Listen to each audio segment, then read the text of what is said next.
Нормально. Если не нормально, перезвоните. Spasiba. Still the only word I know. 1, 2, 3.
welcome to Nizhny Novgorod for the World Cup final of the 2013 Modern Pentathlon World Cup Series.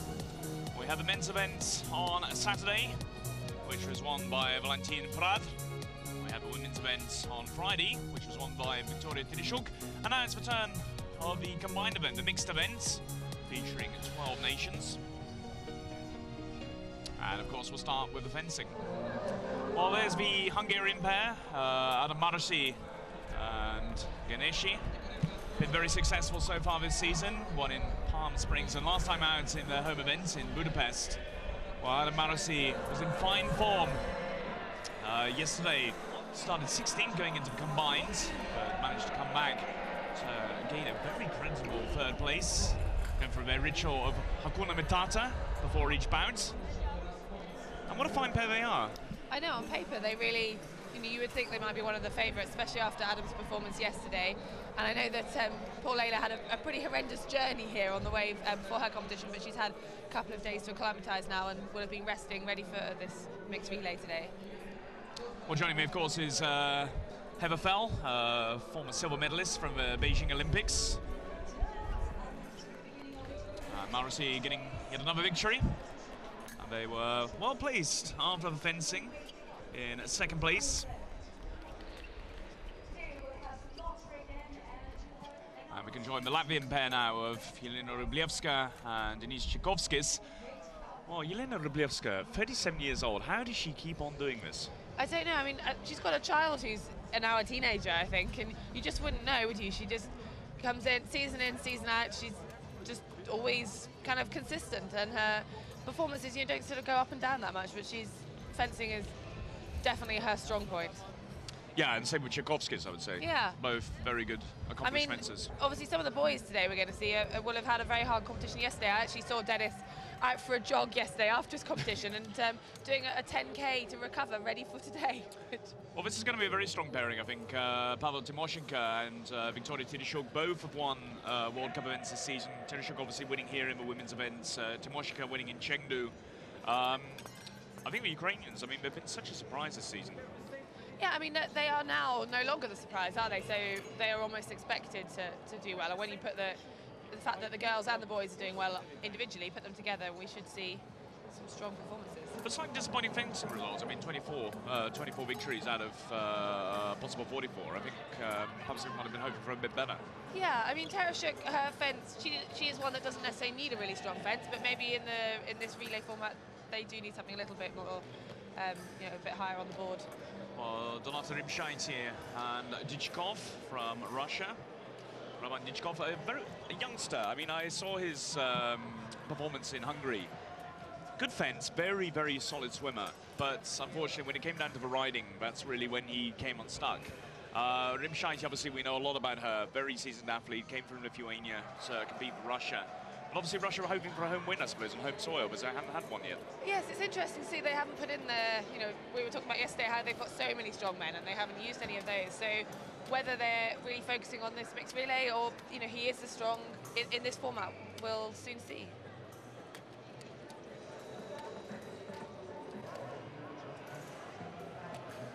Well, moving on to the Germans, who actually won the fencing with a very, very good 33 victories from 44. Bit of a surprise, really, to see Jenny Coleman, Alexander Nobis, so far up the standings. It is. I mean, neither of them have had great performances out here so far, so it's, maybe they're a little bit fresher and hungrier after the disappointing results in the individual events. I mean, they're looking on paper, you wouldn't put them up the top of the fence, but it just shows that, anything can happen on the day. But anyway, it's still a long time to go, so we'll see what happens.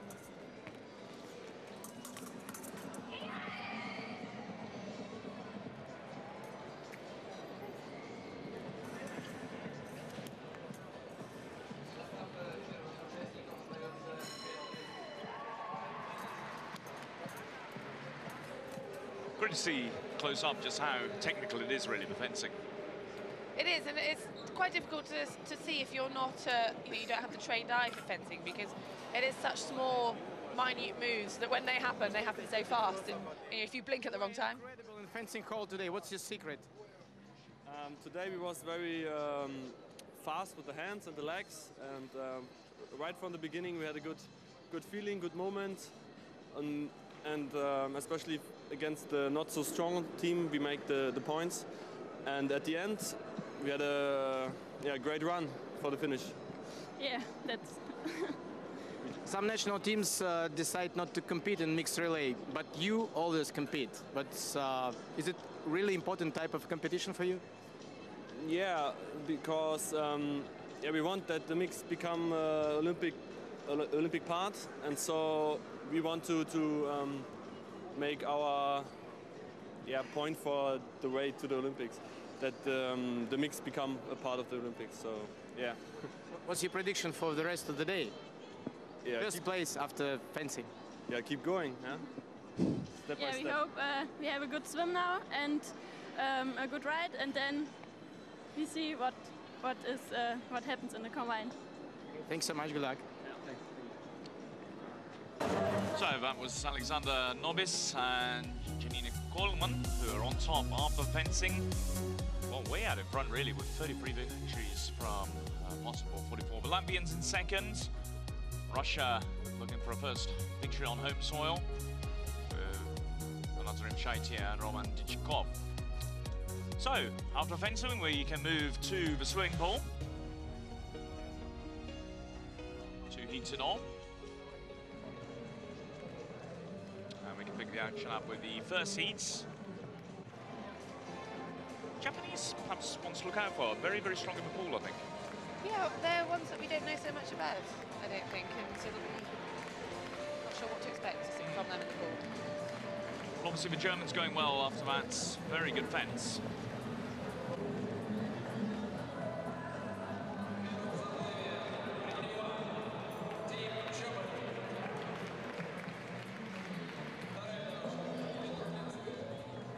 Coleman coming home, handing over to Alexander Nobis.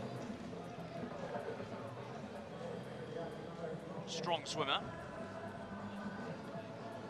He'd be eventually picked to victory by the Japanese in lane 3. Could come home in a time of just under 2 minutes. But Germany getting a good time, which is good enough for 8th overall in the swimming. So we can move to the top heat. Marusi and Ganeshi, two very strong swimmers. Very camaraderie between the two. I mean, it's great to see Ganeshi and Marusi. I mean, especially in the mixed event. I mean, they've talked about it themselves, just how much fun it is for them just to have no pressure and just be able to compete. And you can see that, and it's obviously what's been helping their great results this season. And they're both athletes who will have competed together at competitions for so long, because they've both been on the senior circuit at the top level for quite a few years now, whereas some of the pairings are maybe a little bit more mixed. Did you ever compete in a mixed event, or was it? I have done. Yeah. I have at World Championships a couple of times when it was sort of very much in its early days and going through the teething, and some teams would put really strong mixes together and others would just sort of experiment with it. But did you feel a lot less pressure in the mixed? You do always in a relay, because it's about supporting each other. Well, it was the Irish who had come in first place, very credible time of 1 minute and 55. The Irish duo of Naomi Mullins and Lanigan O'Keefe. I mean, they're a very young pairing. We're talking about those with experience, and these two have literally, Arthur just had a great season last year, but Naomi Mullins is very new to the senior circuit. Well, Lanigan O'Keefe has been around for, well, a couple of years or so, but so the Germans still on top after the fencing and the swimming. The Russians moving up into second place. Anatolim Shaitia and Roman Dichkov. And we can pick up the action with the riding. Lovely sunny day here in Nizhny Novgorod, which is around 500 kilometers east of Moscow. Situated on the Volga River. Good crowd, which is always great to see. Big sporting event here in Nizhny Novgorod. And we can pick up the action with the Mexican duo of Mayan Olivier and Alvaro Sandoval. Can't say I know too much about this pairing. No, and I think that's probably reflected in their score, the fact that they're coming into the riding arena first. They're bringing up the sort of rear end of the relay today so far. a poor swim, which didn't help them. The credit to the Mexicans, I mean, they've been very competitive. I mean, well, haven't perhaps had the results they'd have wanted, but they've really tried hard during this World Cup series. I mean, it's great that they've made the effort, and teams had to qualify for the World Cup final here. So this pairing will have had to, have some decent results earlier on in the season to actually make it here today. Not the greatest start, so. No, they're not threatening at the moment, are they?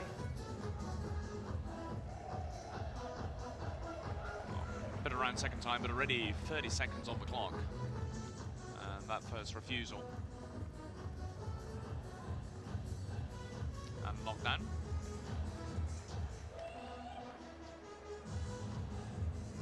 Just doesn't look comfortable whatsoever No, with the horse. I mean, the horse, as we saw it, the way it jumped those last couple of fences, it's a very genuine horse, and she's just not setting it up properly. It's a pure demonstration of, unfortunately, lack of experience on the riding phase, but she's up and running back onto her horse on her feet. But that was inevitably going to happen fairly soon, I think. You can just see that she really doesn't have a strong seat in the saddle, and the horse stopped. She didn't have her leg on, and over she went, but luckily a soft landing. But she's only 19 years old, so I mean, she's got plenty of time to improve, really. I mean, as we were saying yesterday, I mean, riding is something you experience over time. It is. That didn't look too comfortable, but she seemed to jump up okay. She might be a little bit sore tomorrow. But again, the line just looks so zigzaggy coming into the ride. Yeah, I mean, it's good that she got back on and carried on, and hopefully she will have, gained experience from that. And I can just see off camera, Olivia having a lot of trouble still getting control of her horse. Just does not look comfortable whatsoever. It's just a prime example of the rider being nervous, and those nerves the horse, any animal, can pick up straight away, and that horse certainly did. Oh, Sandoval looking a lot more comfortable on the horse, but unfortunately I think the damage has already been done for the Mexicans. But still, great to see them competing, and it's really only for experience, and competing in competitions like this, well, they'll get better. It is. You're not going to improve unless you come and compete against the best. Well, 200 points in penalties, and I think we can add some time penalties to that as well. So the Mexicans not going to be troubling the podium, I think, today. They're not, and that is your demonstrated score to reflect the riding skill. I think the horse was showing there what he thought of a rider, basically. Exactly. Throwing her into the fence. Yeah. Well, we've got the Czechs up next. Natalie Dianova and Michalik. No, David Svordova competing. But it was great to see him yesterday competing. Obviously, the results wasn't what he would have expected, but still great to see the Olympic champion back in World Cup action. It is, and he's someone that I think anyone wants to see at a competition. He's such a genuine athlete and a great competitor. And we saw him donating his socks, and his socks ended up winning. Exactly, yes. His socks ended up winning the gold medal anyway. So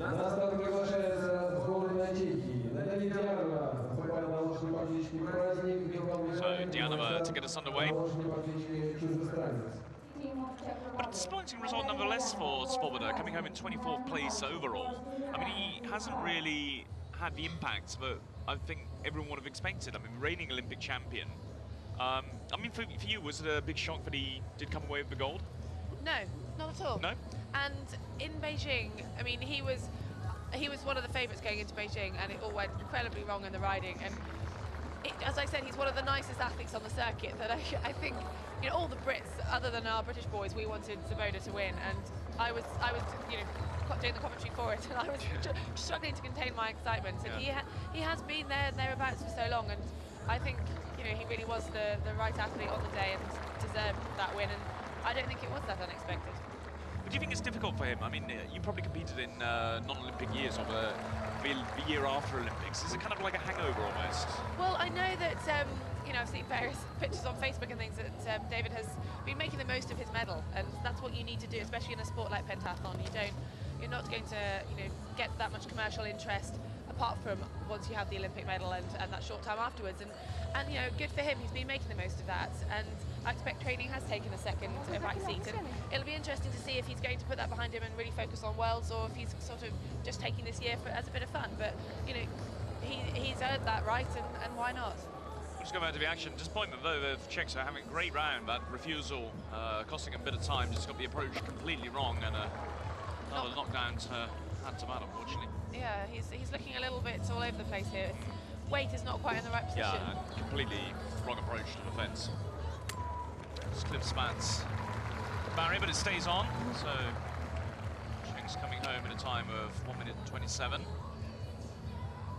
160 penalty points.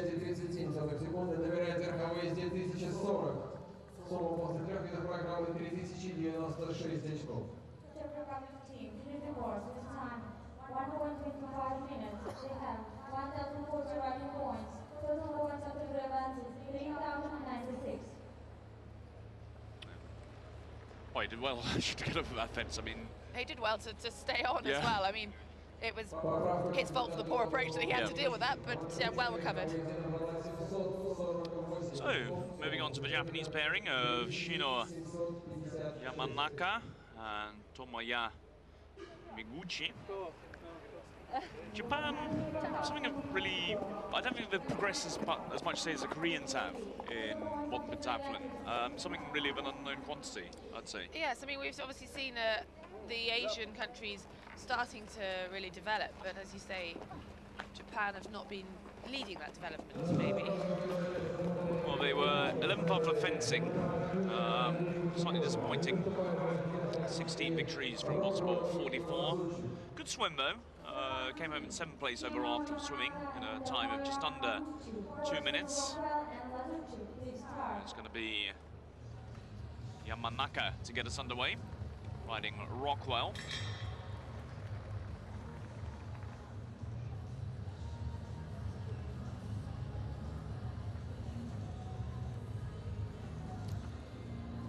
Shino Yamanaka has competed in quite a number of the World Cup events this season. She was 23rd in Palm Springs, 29th in Chengdu, but positive result in Budapest, where she was 17th. Also competed in the World Cup final, in the individual events. She was 25th overall. Also competed in the London Olympics, where she managed to come home in 30th. A good rise so far, looking confident. Well, I mean, yeah, she's getting around and she's not interfering. I mean, she's very little on this horse, as you can see. So, if she does get something a bit wrong, it won't affect the horse too much. There was a clean round. Looked a little bit nervous from her, but she'll be very happy to have got round without any poles. I think oh, well, yeah, the approach. Yeah. But I think she was definitely helped by having a good horse. I mean, the horse looked confident. She didn't interfere with it and set him up well, and that's the important part, is the approach. And not having her weight or jabbing it in the mouth, so the horse could relax over the fences. So this is Tomoya Miguchi, not having as successful a round as his compatriots. Already 4 knockdowns, doing, well, make that 5. Not doing all the good work that Yamanaka did. Eventually the Japanese pairing coming home. I mean, in the mixed relay, it's an interesting, the warm-up is quite vital, because you can choose which rider goes on which horse.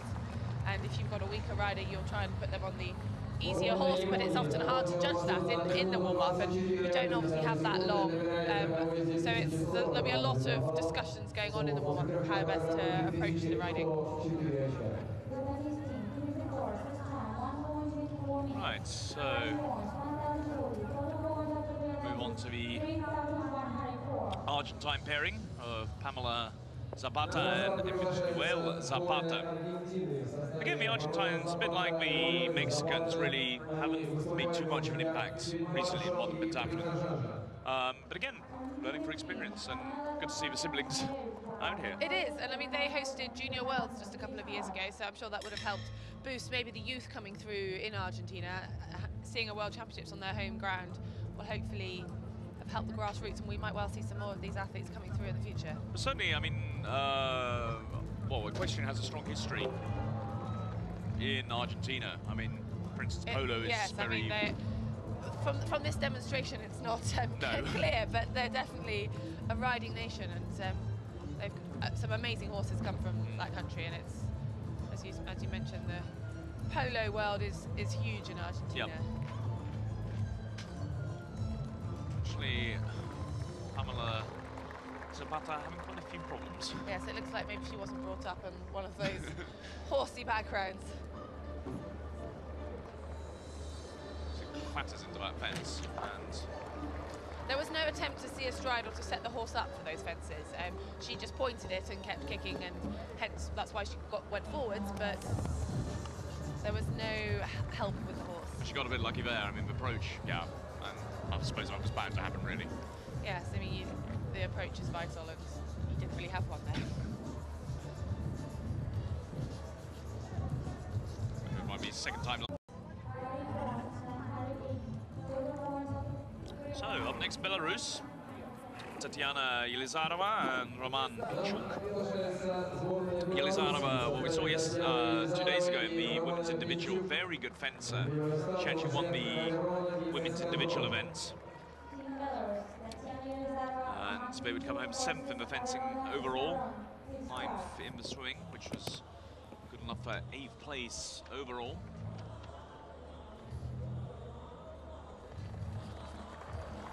Again, 2 athletes been around on the circuits.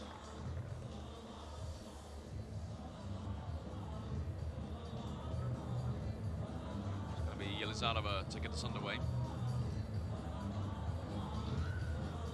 Was 15th in Budapest, 26th in Rio de Janeiro. Comfortable 10th place for her in the World Cup final individual events in the women's. She started well. Yeah, she's negotiating these fences pretty well. I mean, in the relay, on the whole, the riding course is that little bit more simple. There's less fences to jump, and there are no combinations, so it does. It's having a bit of trouble here, trying to get control of the horse.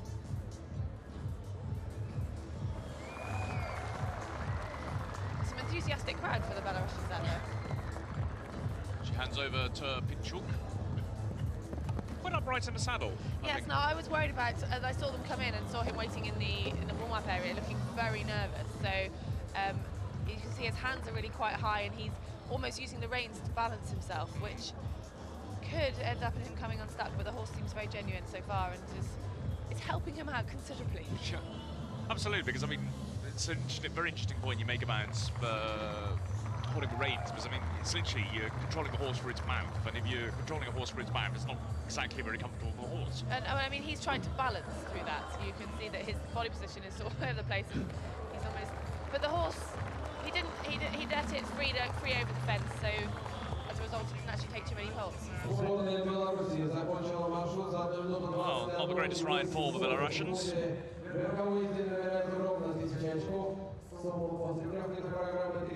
But next up are the Irish duo of Naomi Mullins.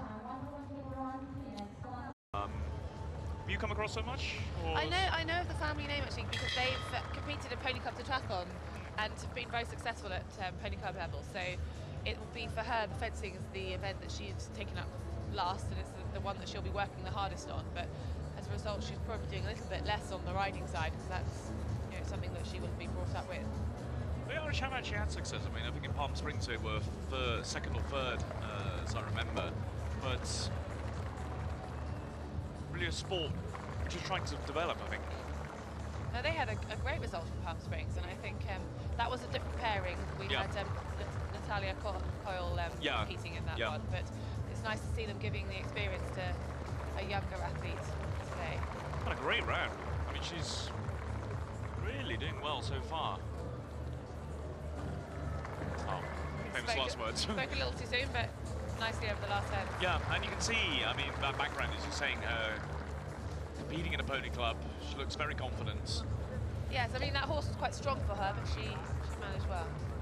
So Arthur Lanigan O'Keefe stuttering into that fence the approach. And Arthur has got a little bit of a forward seated position, and you almost saw that there, that he didn't quite sit back and set the horse up enough. I mean, Arthur is a good rider, but again then, he has in the last year or so, his position has become a little bit more forwards, and as a result of that, he's almost ahead of the horse's movement and not behind it, pushing it forward. So if a horse wants to stop, there's not that much he can do.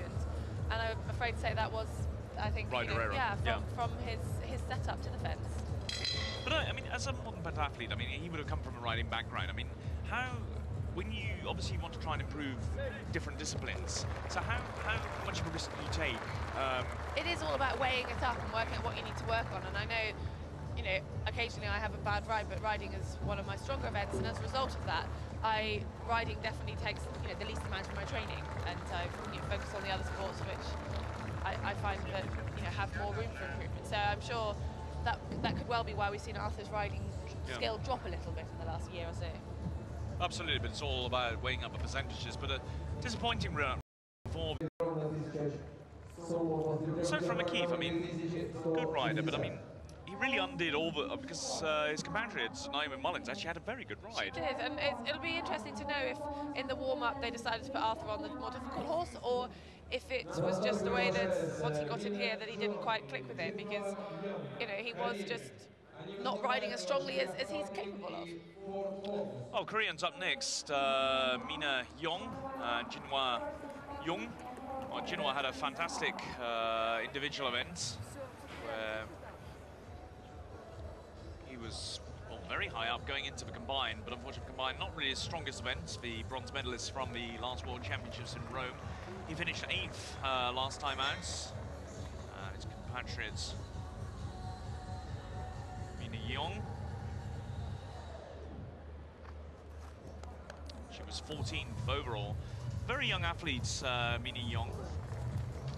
Just 21 years of age.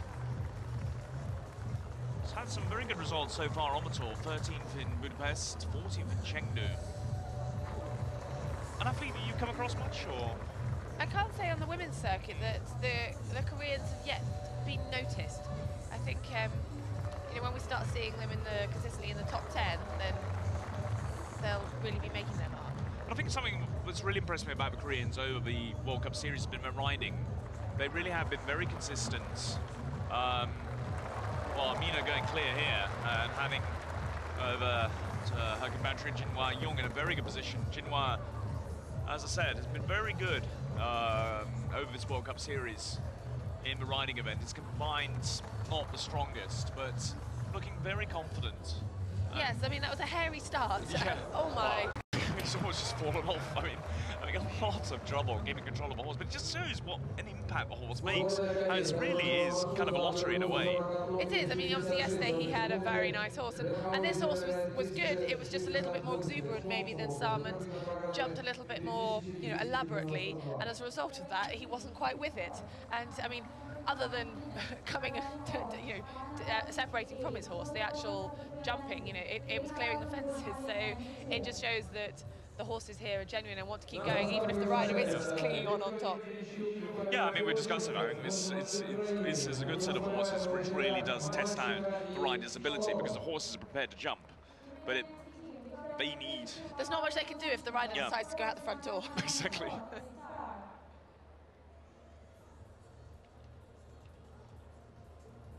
That was a go back to that example yesterday with Dmitry Kapulyansky. I mean, he was having a fantastic ride and then just decided to use the whip on the turn at the wrong moment. And literally, I mean, after that, he knocked down about 4 out of the remaining 6 fences. I mean, yeah, there was no, if it's going nicely, you don't need to interfere. And he maybe felt that he needed to do something as a rider, but it wasn't quite the right input that was needed at that time. But I mean, that's something. I mean, it's really something that you. Again, I mean, you can learn different sports, but it's something you probably pick up from childhood, really. It is. I mean, it's learning a new skill is. It doesn't until it becomes habit. You've got to think, and you don't have time to think in this arena. So if things start to go wrong, and you're having to work out, readjust, work out where you're going to the next fence, but you're still trying to remember what you should be doing as a rider, it's incredibly difficult. Well, Kapulyansky isn't competing today for Ukraine, but the Ukrainians actually have a very strong pairing. Victoria Tereshchuk such a good competitor, but so serious. I mean, I was chatting to her in the lift yesterday when I was returning to the hotel, but so focused, so concentrated. She is, and I know she's been one of my main rivals for, you know, since I've been on the senior circuit, and I know that we had a very strong rivalry a few years ago, but it was quite amazing when I first had a conversation and actually saw her smile. I was quite amazed. But she is very focused, and obviously, and he would have flown through there. I mean, the horse is very genuine to even attempt that fence before and kind of clamber through it. Yeah, but I mean, you just don't use a whip when you're just about to make the jump. I mean, it was a very last-minute attempt that you know, he just thought he wanted to try and help the horse, give it a bit more impulsion, but as we saw, it was just too late. Well, the Ukrainians pick up a few time penalties as well. 980 points for them. Oh, see how the Hungarians get on. Leila Ganeshi and Adam Marosi up next. What a performance by Marosi yesterday. I mean, that was just stunning, wasn't it? I mean, starting 45 seconds behind on the combined, 16th place, and almost getting second place overall. And if it was Vence, where he was 33rd, something probably unheard of for Adam, he probably would have won that event. I know, it really goes to show how it can all change throughout the day. And I was chatting to one of the Hungarian, one of the past athletes who's out here, and he was saying that Adam almost, you know, after that fence was kind of like, what's the point in carrying on? Almost for a moment thought about, you know, not giving it everything for the rest of the day, and gosh, I bet he'll be glad he did.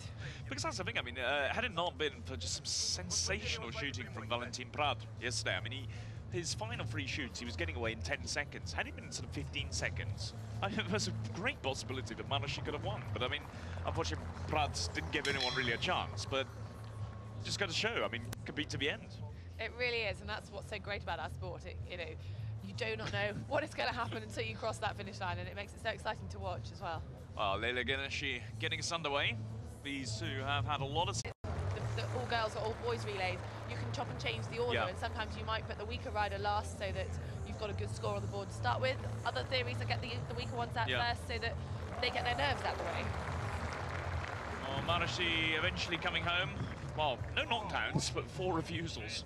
Yeah, and he's shaking his head. That was, he knows that has just ruined, well, not ruined their hopes, but given him a lot more work to do in the combined. Yeah. So, I mean, we look at the pairs to come. We've got Latvia, or Rublievska and Tchaikovskis, not the strongest going into the combined. Djichkov, I remember, in Hungary, had so many problems going to the riding. Donata Rimshaiti, obviously very experienced campaigner. And the Germans, I mean, it's quite a surprise to see, I think, them. I mean, they could, the way this ride is turning out, I mean, the Germans are strong riders, so they could end up in a good position after this. I mean, I'm really surprised at how low these riding scores are on this course. After, you know, seeing the horses yesterday and knowing that she's certainly got some pentathlon riding experience. I mean, she has been around for several Olympics and several seasons, and she's occasionally, Rublievska has a nightmare ride, and when it goes wrong, it goes very wrong for her, but she's one that I can never really predict what's going to happen for her in the ride. Good fencer, comes from a fencing background. Swimming, obviously not her strongest sport, as she tries to keep control of the horse. I think what's been interesting really in the last couple of rides is the fact that we haven't seen too many knockdowns, but we've seen a lot of competitors having problems controlling the horses, a lot of refusals. And it's strange because yesterday it was no about the poles that were falling, wasn't it, in the individual event? Absolutely. We had so many refusals, so it's quite strange. I mean, obviously it's a different course today. There are no combinations, and that's where the poles were coming yesterday, because if people got in a little bit too fast, by the 2nd or 3rd fence, they would have a knockdown, and today all the fences are separate. So that's maybe meaning down there as well. Yes. It's knocked down with him for quite a while.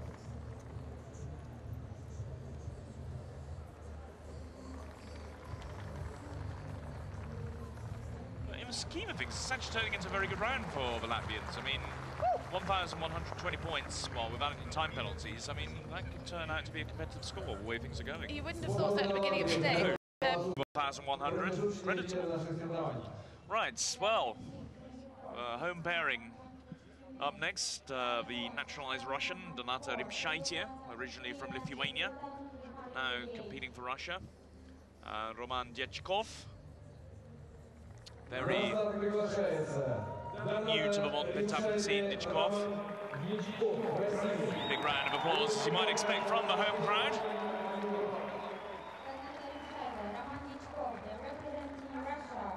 Well, you must know quite a few things about Donata, competed with her on the modern pentathlon scene. I do, and I remember competing at, this is years ago, at a World Cup in Millfield, and talking to Donata in the, when they used to do the horse draw and all line up, and the poor girl being so nervous about the ride, and just saying how she hated riding, and just, it was her worst event, and she has had the odd experience of heading to hospital after the riding. So, I mean, this was several years ago, and she's obviously worked really hard on it now, and you can see that her confidence has grown, and yeah, she's so far having a nice, straightforward round. Just falling a bit of a saddle, not perhaps upright. No, she is a little bit forward there, but she's using her leg. So her leg, he's keeping it moving forwards, which is essential. As you can see, he's not particularly balanced on this horse. I mean, the corners there, he's not helping it out, and you know, his body weight will affect the horse, but it seems that we've got a nice, genuine little animal here, and they're going very well. One of the cleanest rounds we've seen for a while. Well, very slanty approach, but a good recovery. I mean, I don't think the horse really helped him out on that occasion. No, I'm not sure if he was going to speed, but I think they will certainly be inside the time with that That's turned into an excellent round, really, for the Russians. 1,160 points, I think just inside the time as well.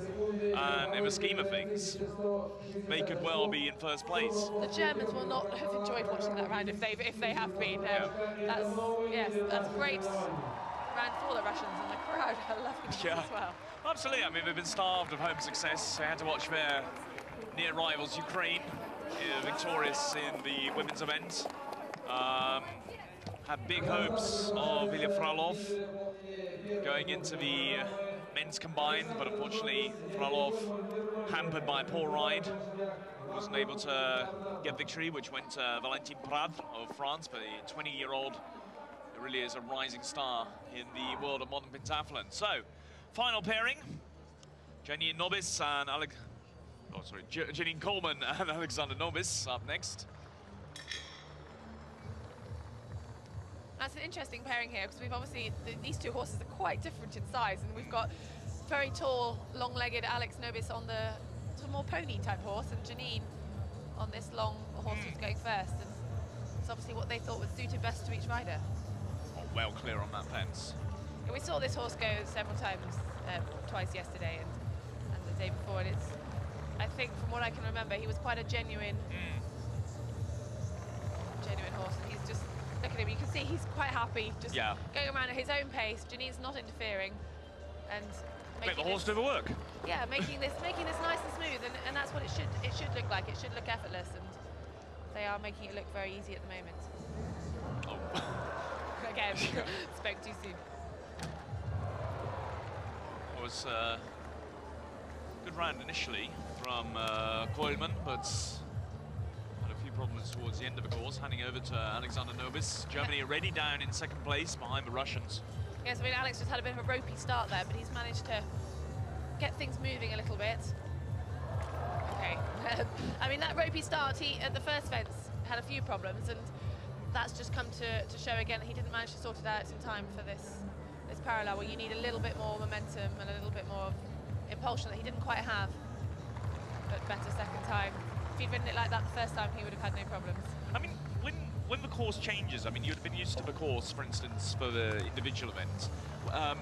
You have sort of the combinations, the twos, the threes. Does it make it harder when you change a course and you just got sort of different jumps and? I mean, on the whole, this course will be easier for a non-rider because there's no related distances, so you've just got to approach each fence, and if you have a problem at that fence, you've only then got to come back to that one. If you have a problem at, say, the middle of a treble, you've got to come back and do the whole thing again. So in that sense, it makes it more straightforward, but maybe there's a few more turns and it doesn't flow quite as easy as yesterday's course. It's hard to tell, you know, having not ridden it. Right, so that's the end of the riding competition. Germany, 1,000 points. 984 with some time penalties as well. So the Russians out in first place. Finally, the riding going well for the Russians, something which we haven't really said too much over the last 2 days. Latvians in second place. Surprise.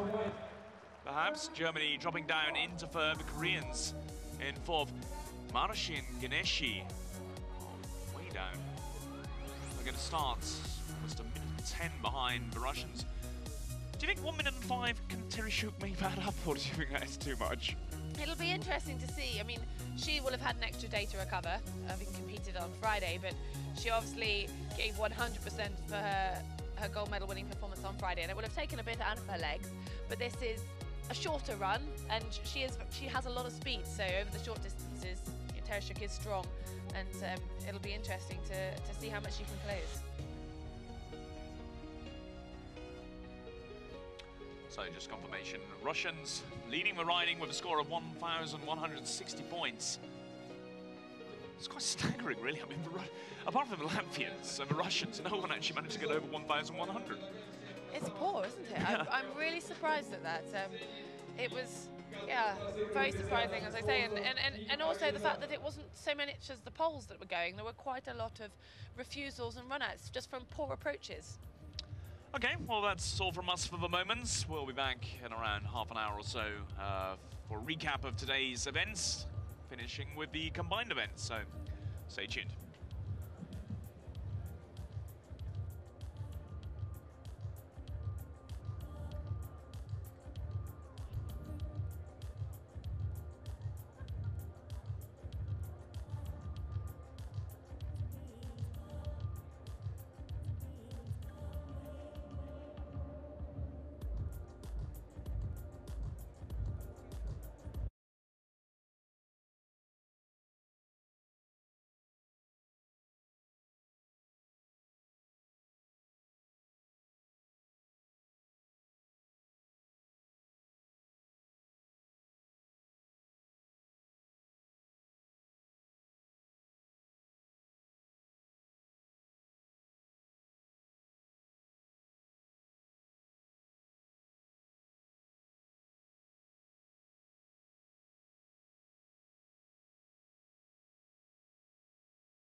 Hello and welcome to Nizhny Novgorod for the World Cup final of the 2013 Modern Pentathlon Series. We've had events in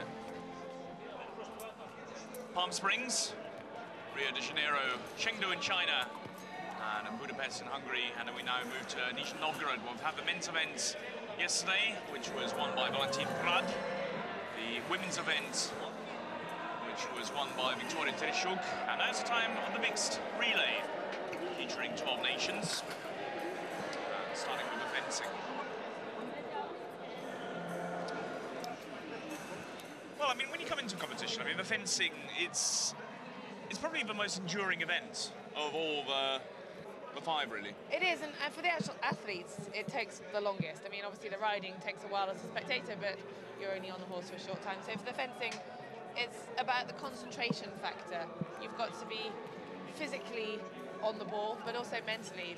And it's the fact that you need to relax in between bouts, but then return your focus and forget about the previous bout that you've had. If maybe you've won it, or if you've lost it, you need to then approach your next round completely neutral, ready to take on your next opponent. And every hit counts. And as we're seeing in this, with this combined and everything, that you do not know what's going to happen until the end of the day. And yesterday with Adam Marosi so far down and climbing back up like that, so it really proves that every hit in the fencing will count.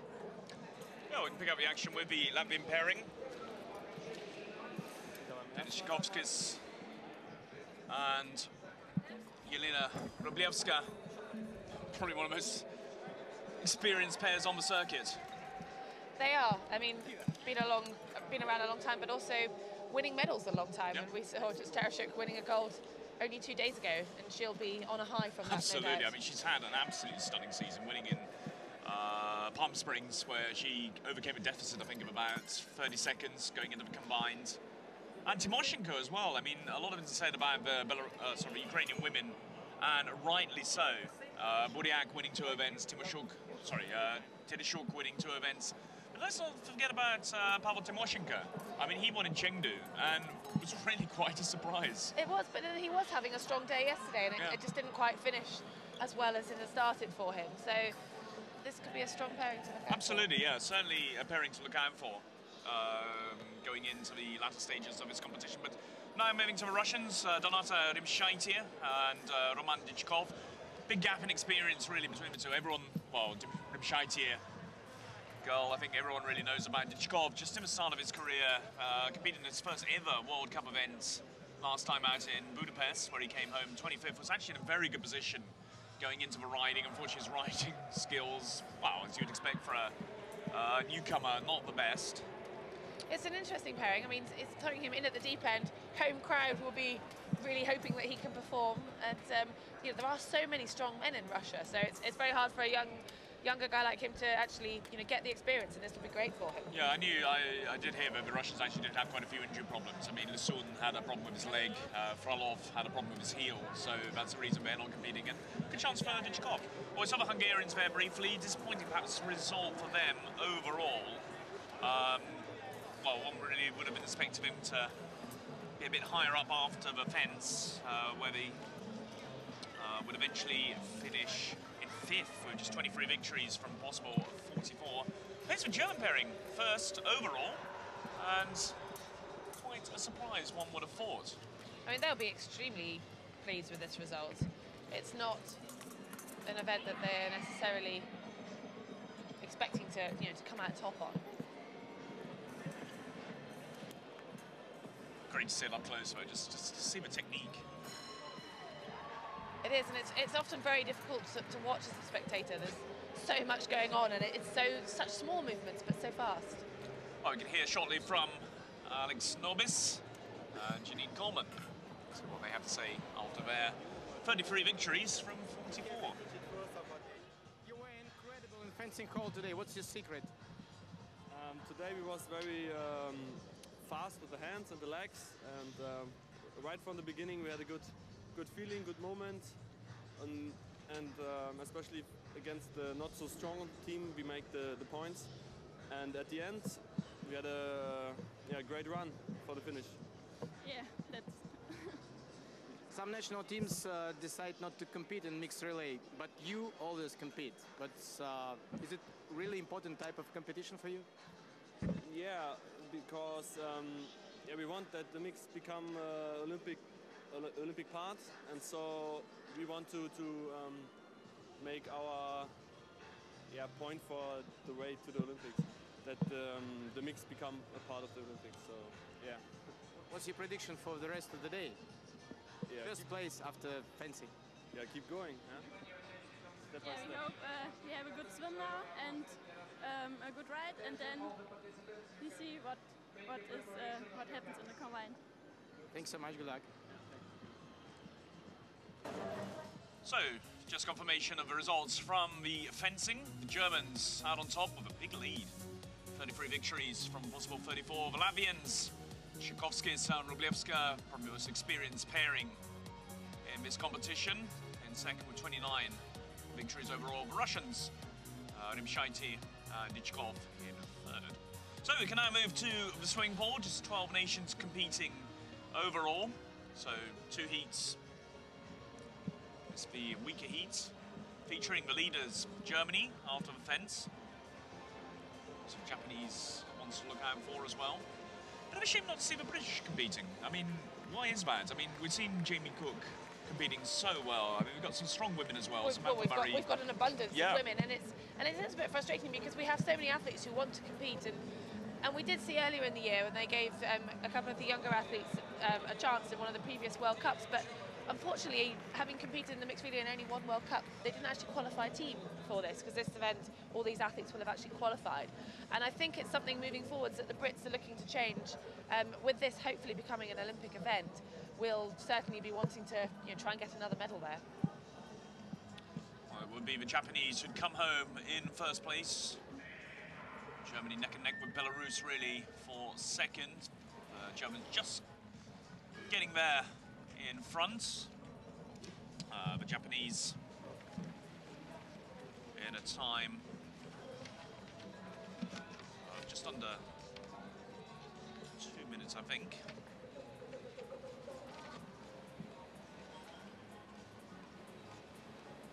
Just shade under 2 minutes. But that was good for 7th place overall. This was the strongest heats, featuring the Russians, Rimshaite and Dichkov. Dichkov, a very good swimmer, had a very good leg in the swimming in Budapest, where I think he was second, just behind Jamie Cook, which is no mean feat. No, definitely not. I mean, Jamie has been setting the world light with his swimming in the past couple of years. Oh, perhaps Amro El Ghaziri would have something to say about that. Well, as we were saying yesterday, they've had a very close rivalry, and I think they're helping each other. But Jamie currently holds the modern pentathlon swimming world record. No, I was actually speaking to Jamie yesterday, and he was saying actually he's probably knocked a couple of seconds off his swimming. It's just literally he's concentrated so much on his running, and it's a sacrifice. I mean, he's gained something like 30 seconds off his running, but he's lost a couple on the swimming, so it's really is a balancing act.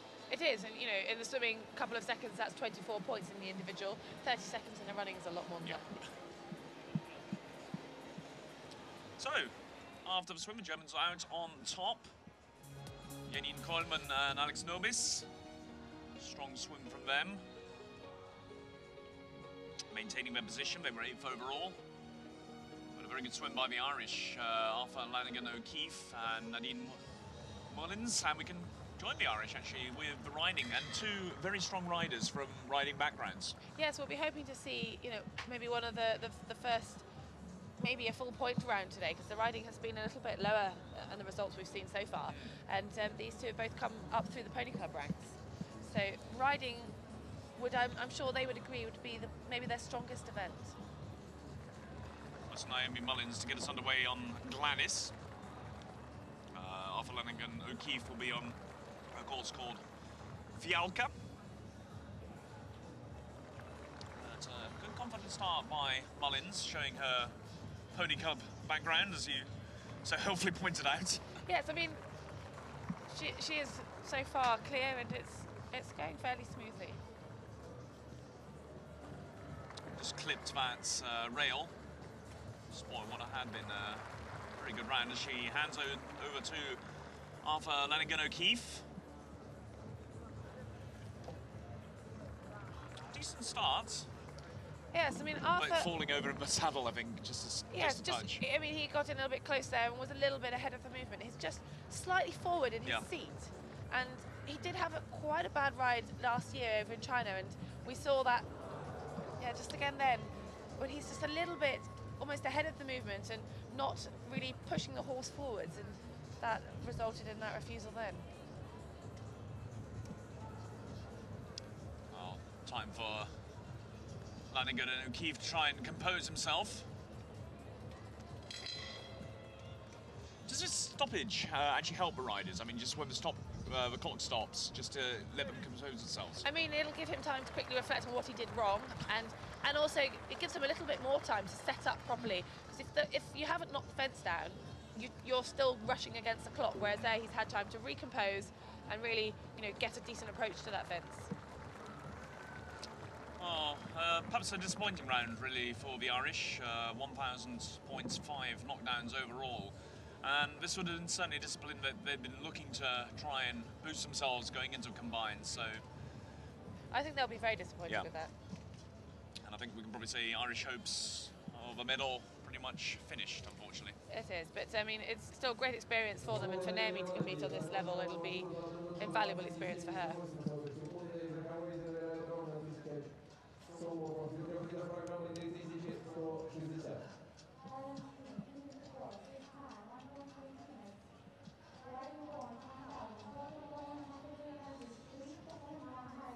So next up are the Koreans, Mina Yeong and Jinhwa Jung. Koreans, got a lot of talented young athletes. Jinhwa Jung actually won a bronze medal at the World Championships last time out in Rome. So certainly an athlete well worth keeping an eye on. Was in a great position going into the combined yesterday in the men's individual, but only came home in 8th place overall.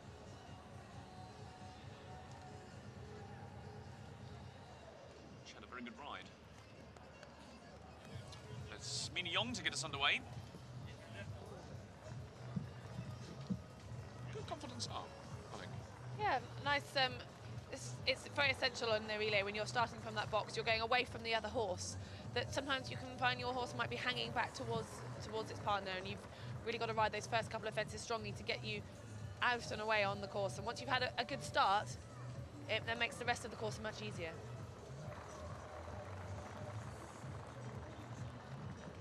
Still, it's a very good ride. Something we haven't seen lots of so far. I mean, This is quite refreshing, isn't it? yes. So we haven't had that score, I think, over 1,100 yet. And a great ride by Mina Yeong, and the form that Jinhwa Jung was in yesterday where he went clear. But I mean, this is not, as I was talking about the start being very important, down that line there, he was quite wobbly into the first couple of fences and not looking as smooth as he might hope. Oh, He just got his stride completely wrong. Yep. The horse, being very genuine, carried on for him. I mean, a lot of horses would have stopped at that fence. Because it carried on, he was then left behind at the movement, and on landing, his body weight was in completely the wrong position and wasn't able to, sit upright and regain his balance. So we see there, he just goes ahead of the horse. The horse cleared the fence perfectly well and did its best to avoid him on landing. Out the front door. well, I can see Jinhwa Jung back on his horse. But he lost quite a lot of valuable time after that fall. Again, the approach very stuttery, just does not look confident. He just didn't have a good line and hadn't sort of locked onto the fence, and his balance is a little bit all over the place there. Well, 1,120 points. Expect a few more deductions for time penalties as well. 1,068 points overall for the Koreans. And riding being one of their stronger events. Again, I think we can count the Koreans out of medal contention, given that the combined really isn't their strongest event. Well, moving on to Ukraine, and Pavel Tymoshenko and Victoria Tereshchuk, well, the combined is their strongest event. It definitely is. So, any points that they can Yeah, gain absolutely. here. I mean, if they can get a good start ride. to close a little bit on those leaders, then they will be dangerous.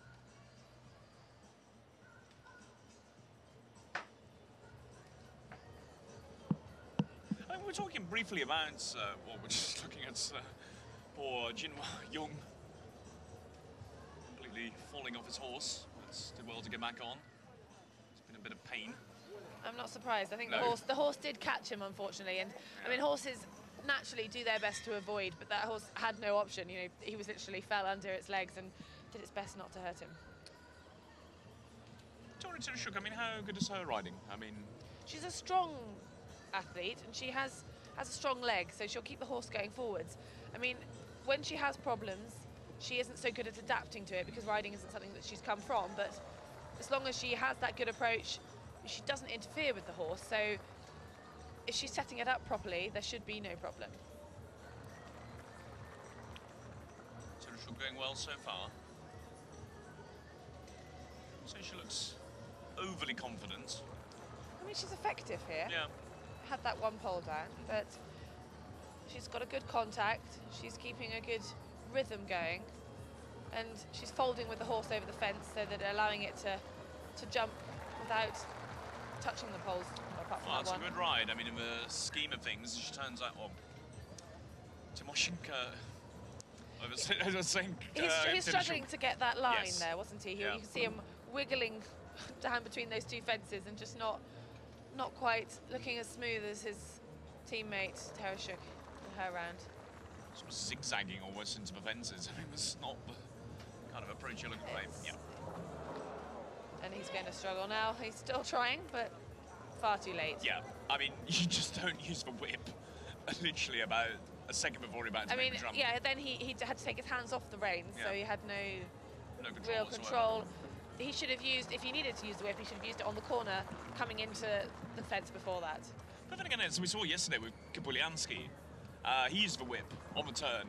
And he turned what was actually a very good ride into an appalling ride. I mean, it can, especially in this instance, when you take the hand off to smack, you're changing your balance on the horse, and you know the horse will feel that you're moving your whole body, and it's not on a corner, yes, but actually when you're straight into the fence, you just need your strong leg and you need to be balanced, and he really wasn't balanced there. But I mean, in competition, I mean, you'd have ridden with horses, obviously, you have a good understanding of horses. If you have a feeling that a horse is strong, will you literally let the horse do the work? Will you... It depends on the course. I mean, obviously, you need to help the horse. That's what the rider is there to do. And if it's a horse that goes too fast and it ends up flattening over the fences, that's when you have the poles down. So that's when you use the corners on the course to really bring the horse back, say, hello, listen, we've got a fence coming up. We need to regather and then go forwards again. Because you don't want to be slowing down into the fence, but you also don't want to be going at a flat-out gallop. Yeah.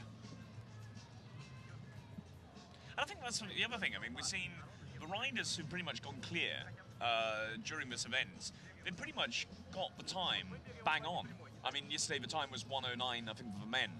And those who went clear, I mean, their times are pretty much around 1:09, 1:08. I mean, the course designer will make the time to be the optimum. So that'll be the time that you would get if you rode a nice, smooth, forward-going round without wasting time on the corners, but without, having to motorbike around at a ridiculous speed. So that was demonstrated quite well yesterday.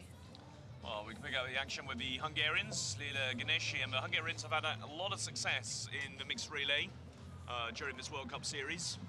Won in Palm Springs in the first event, and Ganeshi and Marushi also won in Hungary in their home event. Easy victory for them in the end. And it's an event they both really enjoy. I mean, they've spoken on a number of occasions just how much they enjoy competing in the mixed event. It takes a lot of pressure off them and just really make them relax. But Ganeshi not having the best of times so far. No, that just looks unfortunate because she has got a nice rhythm that we're talking about here earlier. That's a second refusal just there, yeah. I think that was, yes, I mean, she's just, it's kind of smooth, but just didn't quite approach that fence properly. Sorry, just one refusal, but yeah, handing over to... Well, that's a second refusal. That is for their team, yes. And it can be difficult coming out of the box as a second rider. You'll have been waiting there, thinking about that first fence, but you can't maybe get as good an approach as the first rider did when they've got the whole area to, you know, to take it at their own time, whereas you'll be wanting to go as soon as that other rider comes into the box to save as many seconds as you can. 3 refusals already for the Hungarians, not 1 knockdown. Marasi, certainly one of the more accomplished riders around the circuit, having quite a few problems getting control of a horse. Strange to see. Yes, he's going to be very frustrated with this round. I think it might be a little bit too late to recover from this.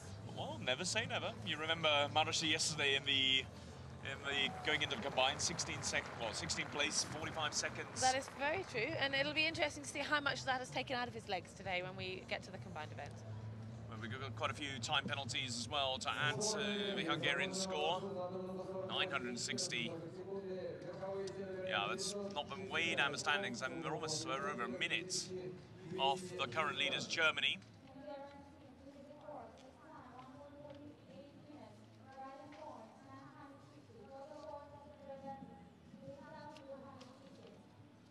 Certainly making life hard for himself, Adam Marasi, at these championships. The fence yesterday, I mean, you were sort of saying earlier, I think, about how Marasi was actually finger packing it all in after that fence. It's such a long day, and it's hard to remember that when you're in the moment and it's all gone, you know, a little bit upside down, and you just think, gosh, you know, I'm not going to be in with a chance after this. But that really proves that you don't give up in this sport until the end. You keep fighting, and that was a prime example of that yesterday. Okay, so just 3 more riders to go. Teams to go. Pick the action up with Latvia, Jelena Rublievska and Denise Tchaikovskis. Well, I think in the main, I mean, for modern pentathlete, obviously you have people like yourself who've come from a riding background who find riding sort of fairly straightforward, but the majority do come from fencing, from swimming, and obviously experience does play a part because you get a feel of a horse, you get to know how the horse rides, you get comfortable because you only have around 15 to 20 minutes and once you've got your horse, just a few practice jumps.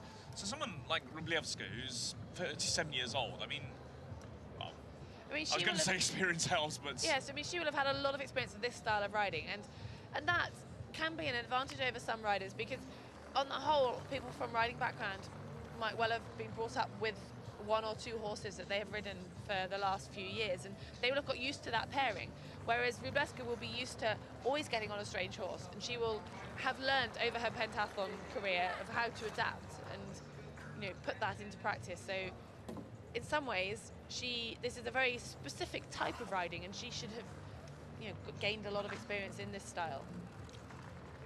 Rublievska would just be 40 penalty points, so good round from her. Just handing over to Tchaikovskis. Started well, perhaps doesn't look as confident as he would like. A bit of a stutter into that hurdle. Well recovered though. Yeah.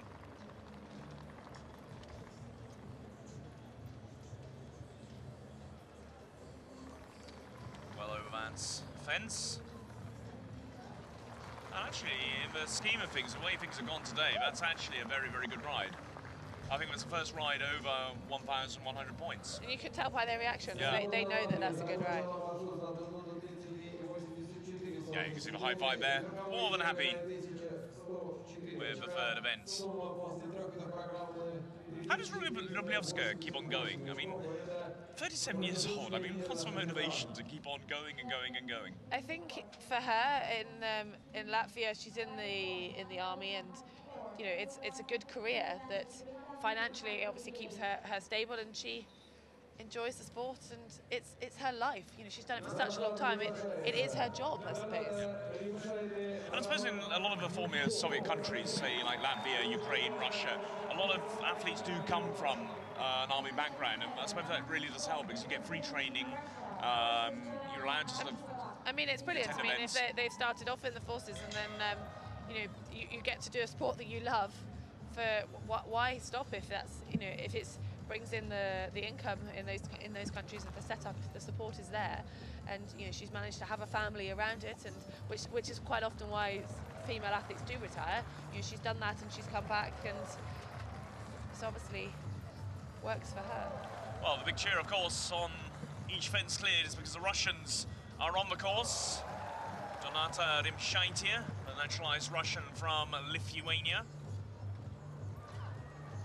not looking overly confident, but doing the job. No, but look, if you look there, she's really using her leg.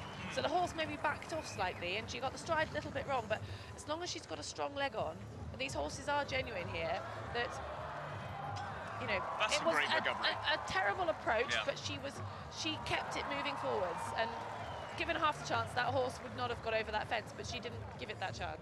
Well, it's experience playing its part, I think, as we were just talking about earlier. You know, riding is not something that she was brought up with, and she's really had to work hard at the riding discipline. Well, Roman Dichkov, a novice really to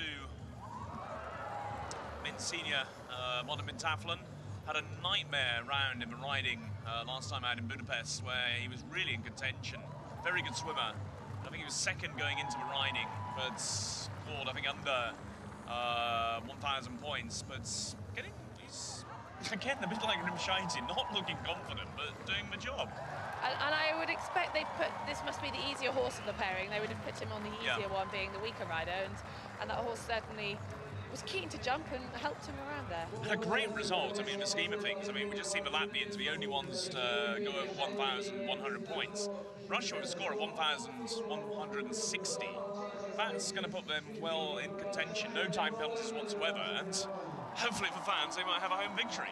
Well, the fans, as you can hear, know that was a very, you know, important score, and that's made things, it's going to be exciting going into the combined. Whatever the Germans do, the Russians will be up there after that. Sure, but the Germans normally very strong when it comes to the riding events.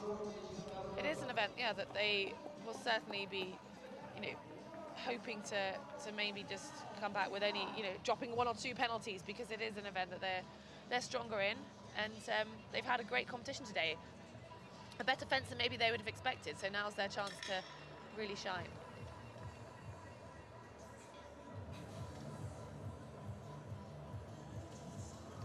So Janine Koilman to get us underway.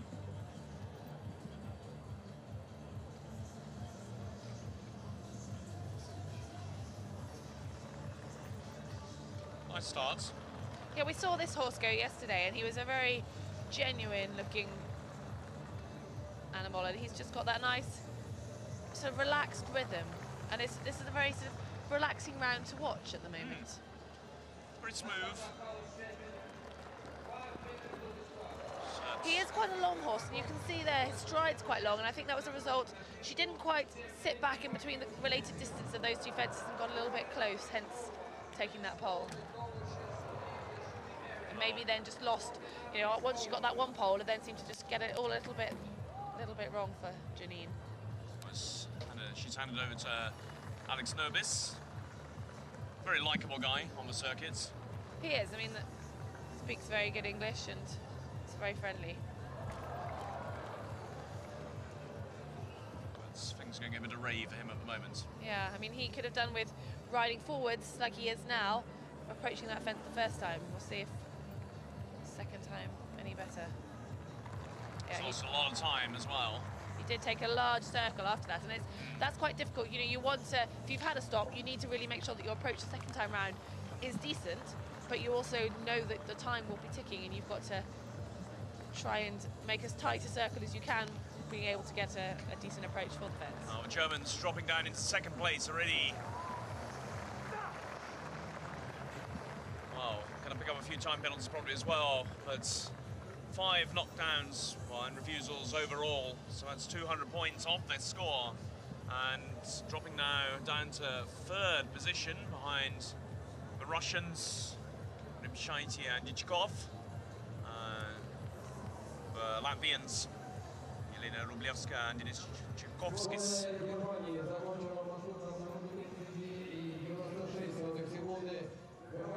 Started out so well for Coleman, but just towards the end of the round, just lost it a bit, I think. Yes, I mean, that horse was quite a long horse, and as I said, that she would have got in close, and I think once she made one mistake, it then just rattled her maybe a little bit for the next couple of fences. Right, well, that's 3 events done and dusted. We have the fencing, the swimming and the riding. And we can now move on to the combined, the final event of this World Cup final series. And I think there's as much intrigue as the men's event. I mean, I can't remember an event such as the men's event yesterday, which could have gone really any way. I mean, as it turned out, I mean, Valentin Prad, he was just on fire, and he's well, his first shoot wasn't the best, but his final 3 shoots, he was getting away from the shooting range in around 10 seconds. But that was just some sensational performance. It really was, and you know, for such a young athlete as well, to 20 years of age. Yeah, under that pressure of setting out in first position, you know, you can only hold first or drop, and he managed to shut all of that out and just kept so calm. He made it look really easy, the shooting, and it is far from easy. Yeah. So plenty of spectators enjoying very warm weather here in Nizhny Novgorod. It's about 500 The German kilometers team east. in the mixed relay told me that they hope that mixed relay will include an Olympic program. That's why they participate in this competition. Do you have some new information about that? There is everything in the hand of the program commission of IOC. Until July, they will evaluate all the different steps from 15 different federations with the wishes to include this or that event. And then on the 9th of August, during the Executive Board meeting in Moscow, the Executive Board of IOC will decide the program of Rio 2016. So we still are working, promoting our wish. We are not increasing the number of athletes. We have only to increase the number of medals, only 1 medal more. And this would be also on the financial side, a big support for the organizing committee 2016 Rio. With an extra day, they can sell extra tickets, so we can bring extra money. And it makes more sense to use the facility more times than only 1 or 2 times. So we have a strong hope, and we will never give up. And the people who know me as a president so many years, Mr. Schaumann is never giving up. As long we have the chance to include it, we will try. Thanks so much. Let us know. It's Klaus Schaumann, the president of Modern Pentathlon Federation, and we're almost ready to get underway with the combined events. Russia, big lead, 26 seconds from the Latvians. And the Latvians, I don't think the combined really is their best events. Tchaikovskis and Rublievska, much more at home, really fencing, I would say. Fencing is, yeah, certainly that's shown from their years of experience that they've been on this circuit so long. And I mean, Dennis would have competed yesterday. I saw him going for a long run afterwards, trying to recover for today. So it'll be, you know, quite a few miles in his legs coming into this event as well, which won't help. Well, no pressure whatsoever for Rimshaitia. He's got plenty of time. Miss there. Just gets the 3rd shot away.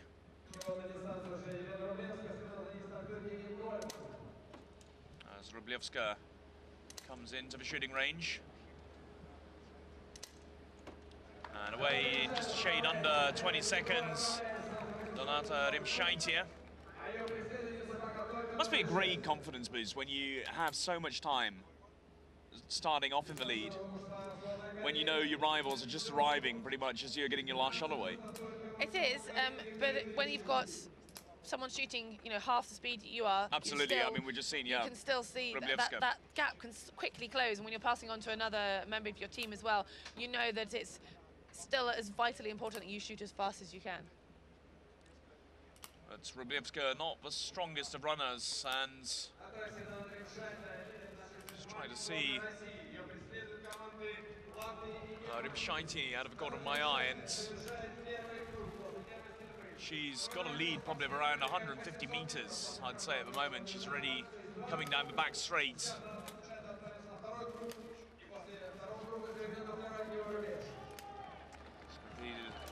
Her first lap, 1 more lap to go before the 2nd shoot. Remember, the athletes have 2 laps and 2 shoots before they hand over to their male colleagues. And Rimshaitia looking strong. Good, solid athletes. She is. Last year she did struggle. She had quite a serious illness that put her out for a long time, and she's come back slowly, but she's now, I think, pretty much back to full fitness. And she'll be needing to use that full fitness now in the run to really hand over in the best position she can after her 2 laps. Well, you can see Rimshaiti almost lapping Tatiana Yelizarova of Belarus, and that gap has really opened. Rublievska had a very good shoot, getting away in 12 seconds in comparison to Rimshaiti, who took almost 20 seconds, but Rimshaiti much quicker over flat, and she's opened that gap up to 23. And the Germans closing on the Latvians, Janine Koilman.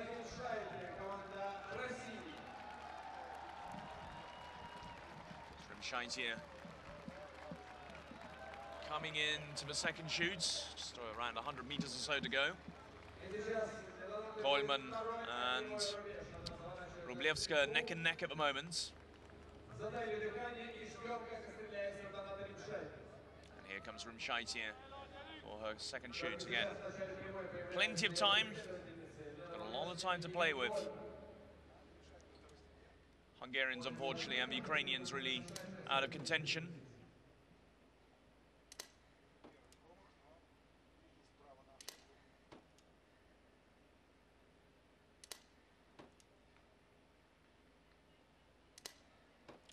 It's a very good shoot.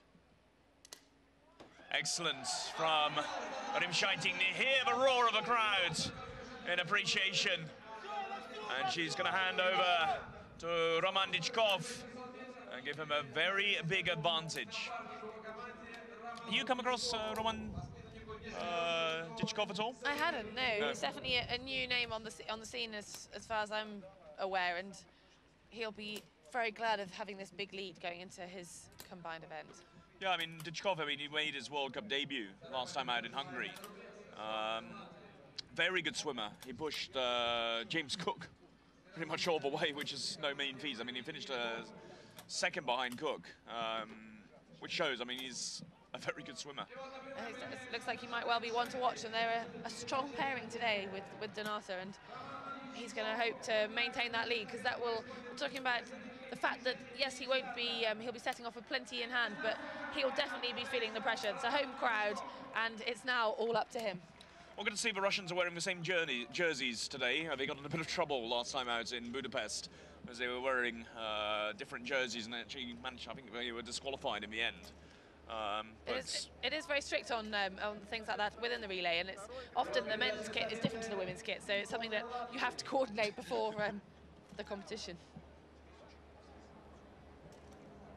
So Russia, big lead from Latvia, who are in second, Germany in third, and I think really the only battle here will be on for second place, unless something disastrous happens for Dichkov, but going well so far, well, reasonably, given the amount of time he's got to play with. Good enough, I mean, yeah, so we haven't yet got another man on the range, so he's only got to do one more shoot, and I think he'll be safe, even if he shoots another, not an amazing shoot, but that looks like it'll be good enough if he does that again.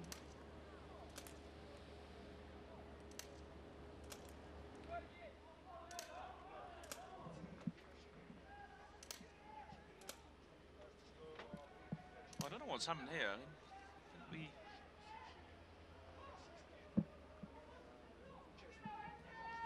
This is interesting. We've got the women still going. Yep. Let's just see a referee holding up a red card there for one of the athletes. I'm just wondering, this could be against Dichkov, because for some reasons... How many laps is it that they have to compete? It's 4 laps, 2 for each competitor.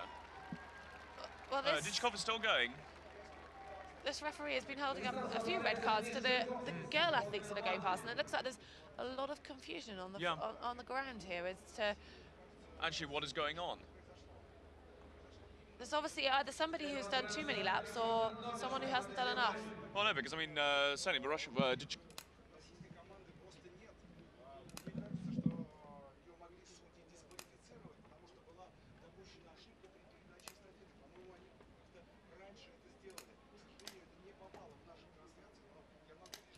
We're just getting an update now on what exactly is happening here.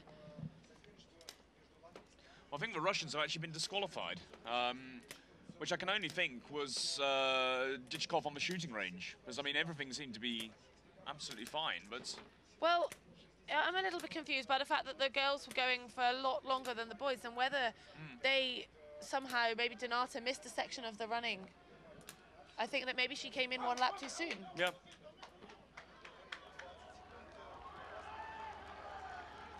Well, this has really opened things up.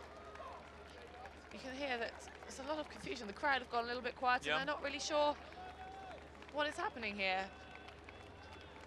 It's all turned into a slight anticlimax because the Russians obviously miles ahead, but it looks like that might be void. So it's Latvia, real change in what's going on at the moment. Latvia out in front, followed by Germany and Ukraine, making quite an impression. I think, yeah, I think that must have been what happened, really. I think Donata must have just finished too early. Well, because we saw the other girls still. I mean, Yeah. yes, she had a decent lead, but she was not a whole lap ahead of anybody else, and the girls were still going after her. So Yeah. I think something has gone wrong there, and that the Russians took an unintentional shortcut somehow. Yeah, I think that's the only thing that can make sense. I think she just handed over too early. Of course, because it's 2 laps of the course, isn't it? It's not... It's one shoot, and, Yeah. and it's a 400-meter running loop, and Exactly. they have to run 800 meters. Yeah. So I it think is 2 Donata, yeah, laps. she must have just completed 1 lap and then handed over, rather than completing the 2nd lap, which really is a very elementary mistake. I mean, it's kind of quite hard to understand. So until we've actually got the facts, it's hard to comment on. But I can't understand how such an experienced athlete could make that mistake. But and with the home crowd pressure, she or whoever has made this mistake is going to be absolutely kicking themselves because they had it in the bag. Yeah, absolutely. Well, Djichkov is still running, as you can see, just behind Tchaikovskis. It's all getting very confusing. I mean, the Latvians on the graphic aren't in the competition at the moment, but they're still running. As Tchaikovskis takes to the range.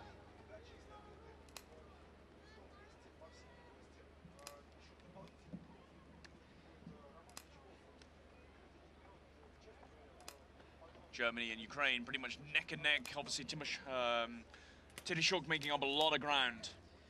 She did. She shot pretty well, and her running is going to close a lot on the girls that are in this field today. That there's no, she's out by far the fastest runner out of the girls' field, and will have made up some significant ground.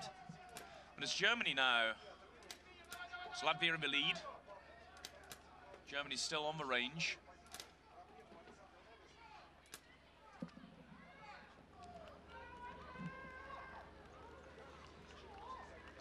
So, final shoots done and dusted. Denis Tchaikovskis getting a big roar from the home crowd. He's got 2 laps. Very important that, but 2 laps. Well, it's each athlete has 2 shoots to complete, and so it's 1 shoot and then an 800-meter loop, followed by another shoot, and their final 800 loop. And for the men, that is then to the finish line. But obviously, the course here today is actually a 400-meter distance, so the athletes will be running that lap twice, and it can be a little bit confusing watching because there's a huge variety here, and some will be lapping each other. Absolutely, I was going to say that, yeah. Yes, and I mean it's spectator friendly in the fact that all the spectators here in the stadium can see what is happening, but it does get a little bit hard to follow. Yeah. There's absolutely, I mean, you've got some competitors starting 2 minutes, 3 minutes, even 5 minutes behind the leader. And yeah, you can just sometimes, I mean, the jerseys might be similar and you might just mistake someone from a different country. It is hard to know. When you get someone like, the Ukraine who've moved up a lot of positions as well, you don't quite know maybe what the lap they're on, and it is a little bit confusing here today. And but still, not a mistake you should be making at this level, I don't think. I mean, as for the athletes, absolutely not. There's no excuses. I mean, I just sort of, from the spectator point of view, it might be a little confusing here. But Denis Tchaikovskis coming home in first place. And, well, it's really nice. I mean, to see It is. a veteran pairing. It is brilliant, and I mean, it's a slight anticlimax for them there because I don't think the athletes really knew what was happening and going on. to see these two such, veteran athletes, Yeah. I'm sure they won't mind me saying, what a result for them. And a great games for Tereshchuk as well. I know, then they worked hard all the way up from 5th position to get that silver medal position. Great strong running again. Oh, no problem. Hi to mama, hi to papa. Tchaikovsky's obviously delighted, and hopefully we can hear from him very soon. I mean, what a season he's had. Yeah. Getting on the podium twice this season now. Absolutely, and he looked almost done and dusted, I mean, before London, but had a very good games in London, and really has been the spur to his career, and we can hear from him now. Team. How it was?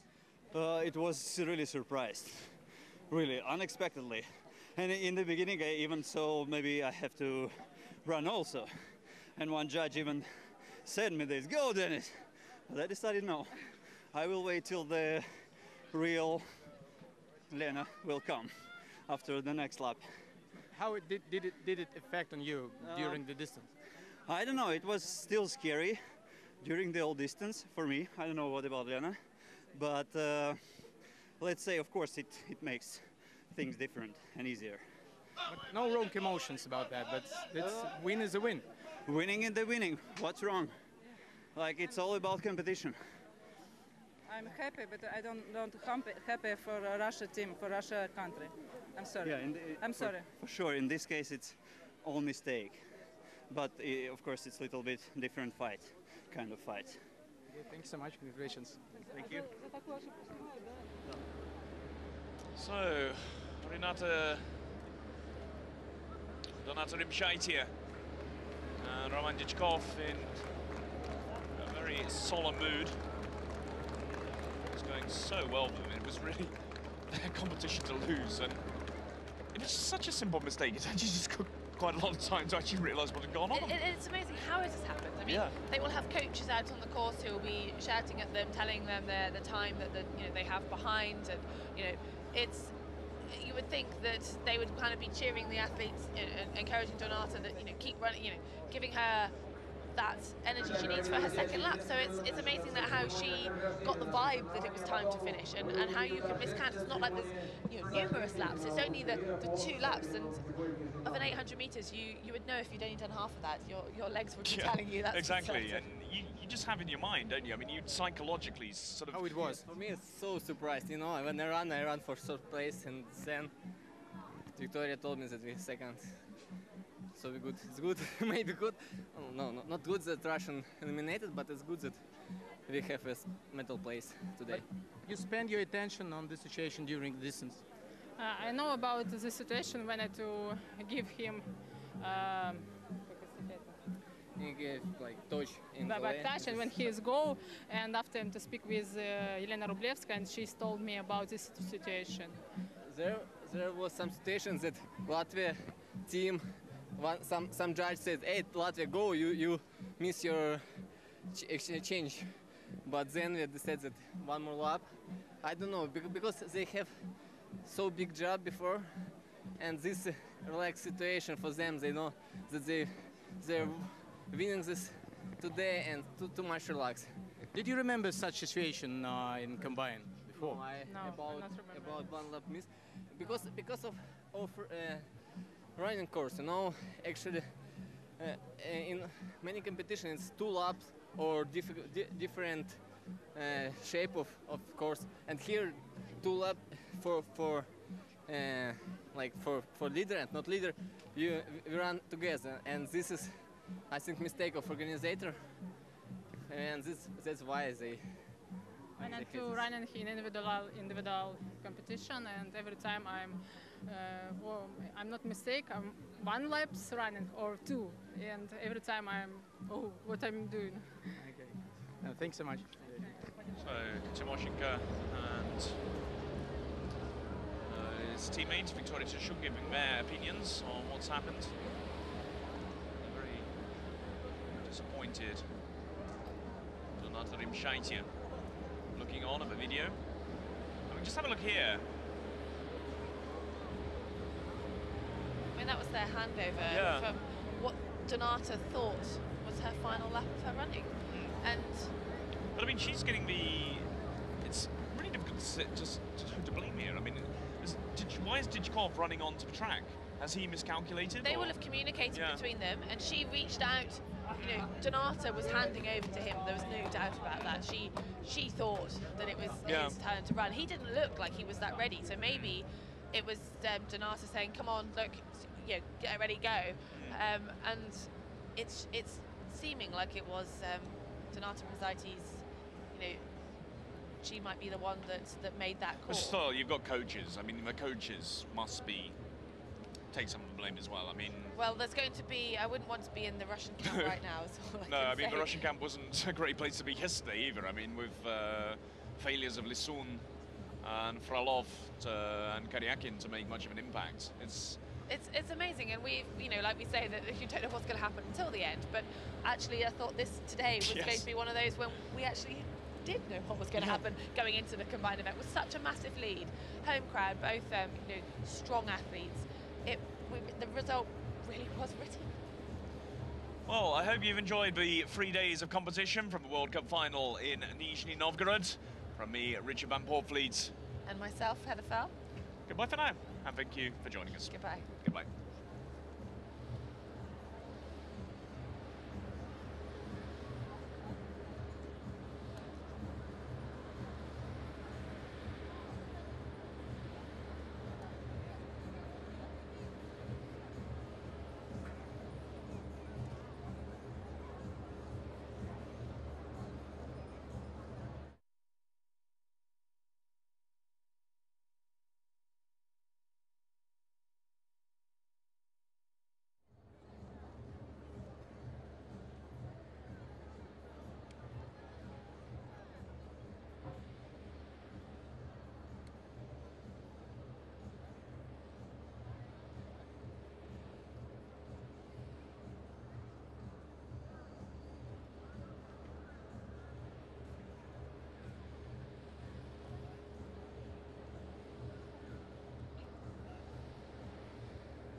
Генеральный секретарь Международного союза современного пятиборья госпожа Шайни Фэн.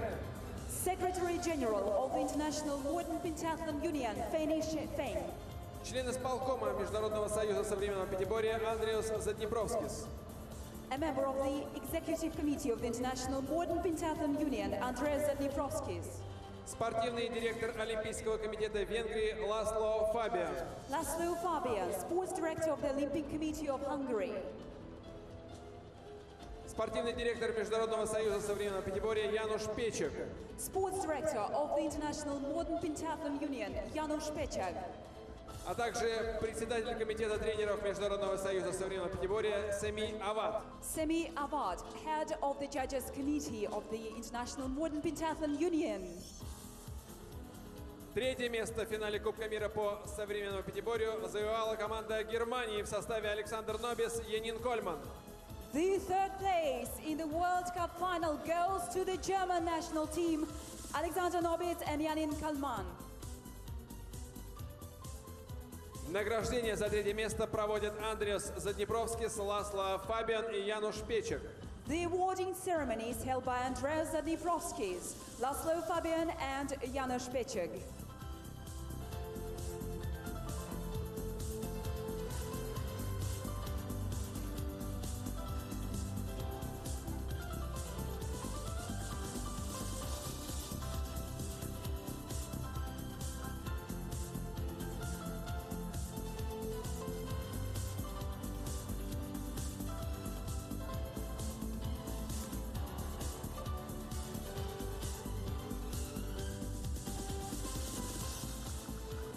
Второе место в финале Кубка мира по современному пятиборью заняла команда Украины в составе Павел Тимощенко, Виктория Терещук.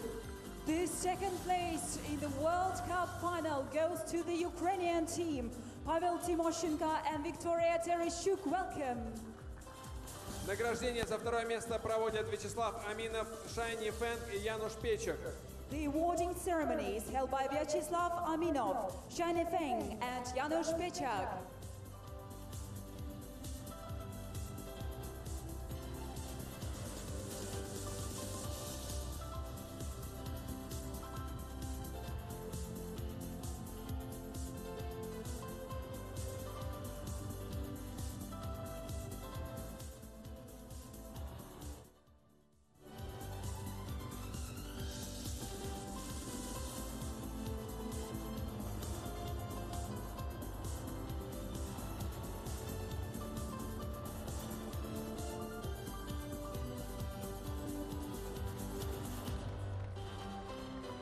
И победителями финала Кубка мира по современному пятиборью 2013 года среди смешанных команд стала сборная Латвии в составе Денис Черковский, Елена Рублевская.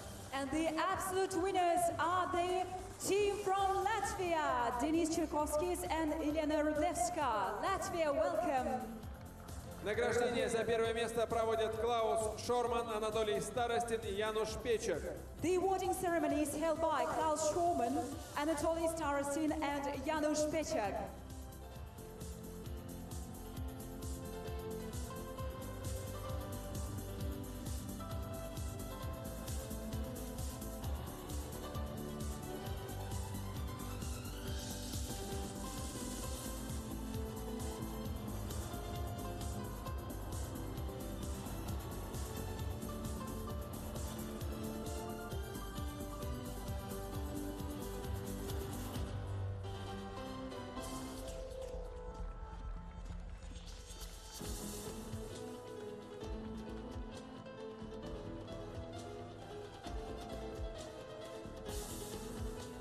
Дамы и господа, в честь победителей звучит гимн Латвии.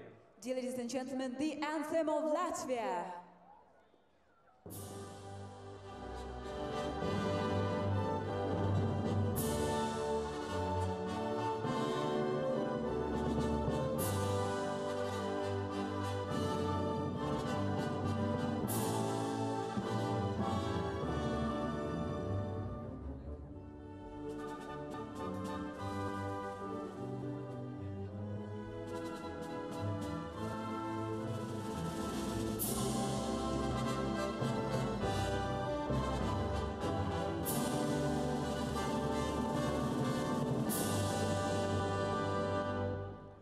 Ваши аплодисменты победителям и призерам наших соревнований. Please welcome the winners of the competitions.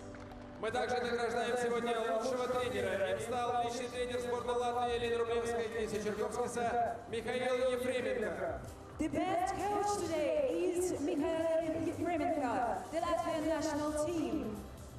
Награждение проводит председатель комитета тренеров Международного союза современного пятиборья Семи Абад. The awarding ceremony is held by Semi Abad, head of the coach committee of the International Modern Pentathlon Union.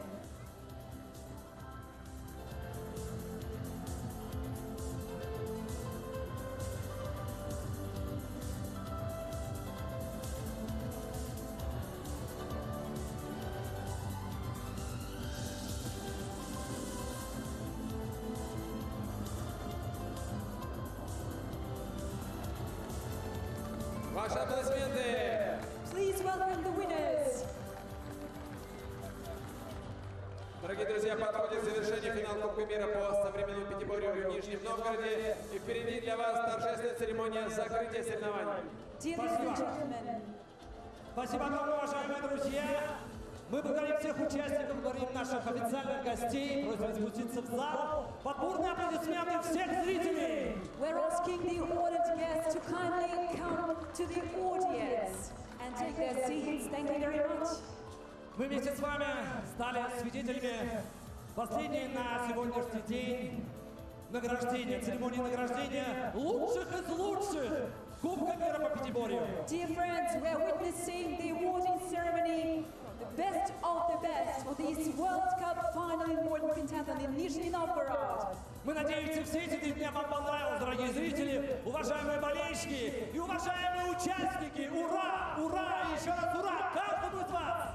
We hope that you have enjoyed the tournaments, the competitions and the awarding ceremonies immensely. Hooray! 3 прекрасных дня, буря эмоций, настоящий шквал страстей. И, конечно же, я думаю, что все эти 3 дня, которые и участники, и болельщики провели здесь, в Нижнем Новгороде, в самом сердце Российской Федерации, 3-й столице Российской Федерации, которая называется «Карман России», мы всегда рады каждой стране. Dear friends, we've lived through these 3 fruitful and eventful days all together. The participants and fans have experienced a bright bouquet of emotions, incredible emotions and feelings.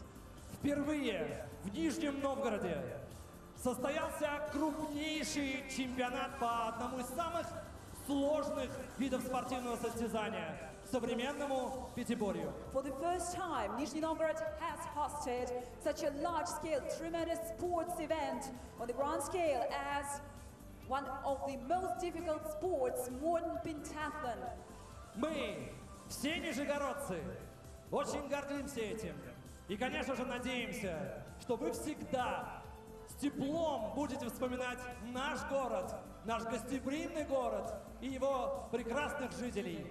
We, citizens of Nizhny Novgorod, are very proud of it, and we sincerely believe that you will have pleasant reminiscences of the city itself and its residents. Ну а теперь давайте посмотрим, как все начиналось, как шли эти 3 прекрасных дня. Внимание на экраны. And now let's have a look, let's draw our attention to the screen and see what it was like.